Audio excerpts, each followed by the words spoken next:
Israel ने Hamas के खिलाफ युद्ध का ऐलान कर दिया।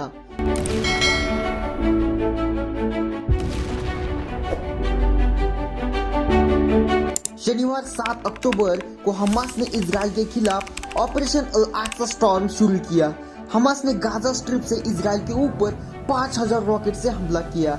हमास से जुड़े दर्जनों लड़ाके दक्षिण की तरफ से इजराइल की सीमा के अंदर घुस गए। वहीं इजराइल के प्रधानमंत्री बेंजामिन नेतन्याहू ने हमास के खिलाफ स्टेट ऑफ वॉर डिक्लेयर की। אנחנו במלחמה, לא במבצע, לא בסבבים, במלחמה। इस ताजा संघर्ष के बीच समझने की कोशिश करते हैं कि आखिर इजराइल पैलेस्टाइन के बीच संघर्ष की असली वजह क्या है, दोनों देशों के बीच तनाव का कारण क्या है, गाजा स्ट्रिप क्या है और हमास क्या है। तो नमस्कार दोस्तों, मैं हूँ रवि और आप देख रहे हैं अमेजिंग वर्ल्ड। तो चलिए करते हैं शुरू।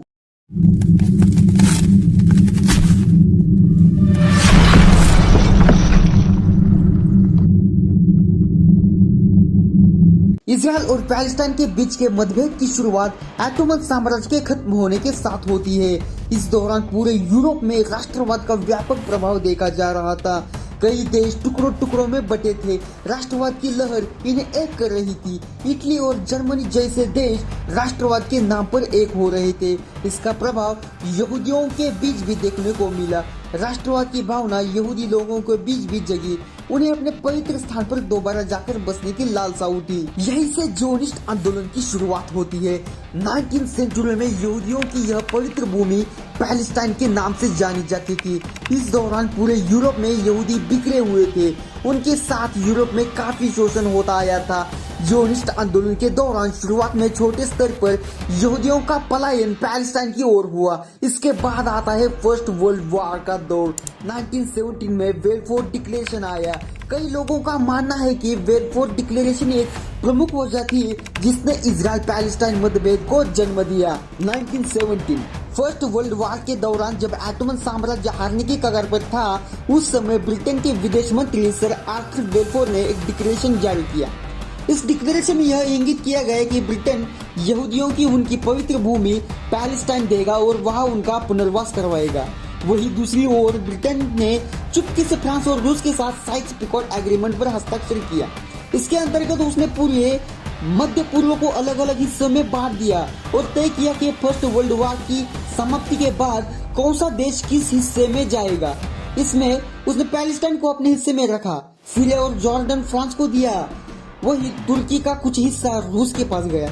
एक तरफ ब्रिटेन ने सामूहिक तौर पर यह कहा कि पैलेस्टाइन हम यहूदियों को देंगे, वही दूसरी ओर उसने गुपचुप तरीके से साइक्स-पिकोट एग्रीमेंट की तहत यह हिस्सा अपने पास रख लिया। बेलफोर डिक्लेरेशन के कारण भारी मात्रा में यहूदियों का पलायन पैलेस्टाइन में हो रहा था। इस दौरान यहाँ पर यहूदियों की तादाद तेजी से बढ़ने लगी थी। पैलेस्टाइन में जो यहूदी पलायन करके आ रहे थे, उन्होंने यहाँ आकर जमीनें खरीदनी शुरू कर दी।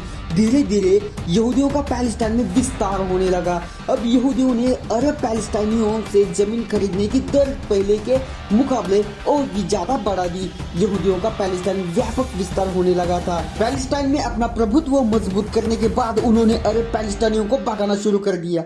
इसके कारण 1936 में अरब पैलेस्टाइनियों ने विद्रोह कर लिया। इसे दबाने के लिए ब्रिटिश सरकार ने यहूदी सेना की मदद ली। बाद में अरब पैलेस्टाइनियों को शांत करने के लिए ब्रिटिश सरकार ने यहूदी माइग्रेशन पर कई तरह की पाबंदियां लगा दी।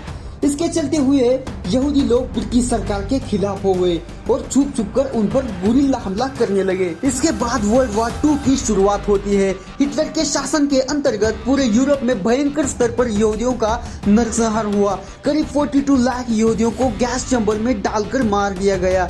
यूरोप में रह रहे यहूदियों को महसूस हुआ कि पैलेस्टाइन के अलावा कहीं कोई दूसरी जगह नहीं जहां यहूदी सुरक्षित रह सके। सेकंड वर्ल्ड वॉर के बाद संयुक्त राष्ट्र संघ अस्तित्व में आता है। वहीं दूसरी तरफ यहूदी और अरब के लोगों के बीच का मतभेद काफी ज्यादा बढ़ गया था। ब्रिटेन इस मामले को हल करने में सक्षम नहीं था, इसलिए उसने यह मसला संयुक्त राष्ट्र संघ में भेज दिया। इस मसले पर संयुक्त राष्ट्र संघ में वोटिंग हुई। You all know how to vote. Those who are in favor will say yes, those who are against will say no, and the abstainers always they know what to say. और नतीजा निकला कि जहां यहूदियों की संख्या ज्यादा है उन्हें इजराइल दिया जाएगा। वही जिस जगह पर अरब बहुसंख्यक है उन्हें पैलेस्टाइन दिया जाएगा। तीसरा था यरूशलेम। इसे लेकर काफी मतभेद थे। यहाँ आधी आबादी यहूदी थी और आधी आबादी मुस्लिम। इसे लेकर संयुक्त राष्ट्र संघ ने अपने फैसले में कहा कि इस क्षेत्र पर अंतर्राष्ट्रीय नियंत्रण लागू होगा। यह फैसला पैलेस्टाइन की आतंकी संगठन हमास को मंजूर नहीं था, तो इसलिए दोनों देशों के बीच युद्ध जैसा माहौल बना रहता है। तो दोस्तों ऐसे ही अमेजिंग वीडियो देखने के लिए लाइक, शेयर और सब्सक्राइब करना ना भूले। तब तक के लिए गॉड ब्लेस यू ऑल।